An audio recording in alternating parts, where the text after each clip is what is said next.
সরস্বতী পুজোর আগে মধ্যবিত্তের লক্ষ্মীরা 12 লক্ষ টাকা পর্যন্ত আয় লাগবে না কোনো কর। মধ্যবিত্তের স্বস্তি।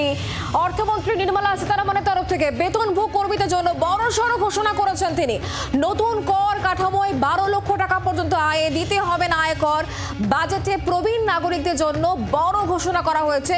ষাটোর্ধ্বদের ক্ষেত্রে স্ট্যান্ডার্ড ডিডাকশনের পরিমাণ 1 লক্ষ টাকা। যদিও পুরনো কর কাঠামো অপরিবর্তিতই রেখেছেন কেন্দ্রীয় অর্থমন্ত্রী নির্মলা সীতারামন।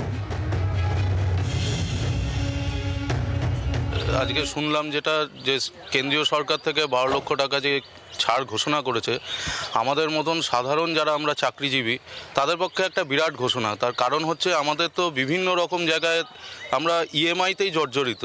তার কারণ ফ্রিজ টিভি থেকে শুরু করে বাড়ির ইএমআই দিতে দিতেই আমাদের একটা হিউজ অ্যামাউন্ট আমাদের চলে যায়। তারপরে যদি ট্যাক্স দিতে হয়, সেখানে বাচ্চাদের পড়াশুনো থেকে শুরু করে বিভিন্ন রকম আমাদের সামাজিক কাজকর্ম থাকে। সেইখান থেকে যে এত বড় একটা ঘোষণা, কেন্দ্রীয় সরকারকে ধন্যবাদ যে সাধারণ মানুষের পক্ষে এটা একটা বিরাট উনি ছাড় আজকে ব্যবস্থা করে দিলেন। সিটিজেন এটা খুব বড় পদক্ষেপ ফ্রম সেন্ট্রাল গভর্নমেন্টের, এবং আমাদের মতো যারা মধ্যবিত্ত যারা পরিবার থেকে বিলং করি এবং আপনার চাকরিজীবী তাদের জন্য এটা একটা বিশাল পাওনা। বাংলার আওয়াজ, বাঙালির আবেগ, জি 24 ঘন্টা।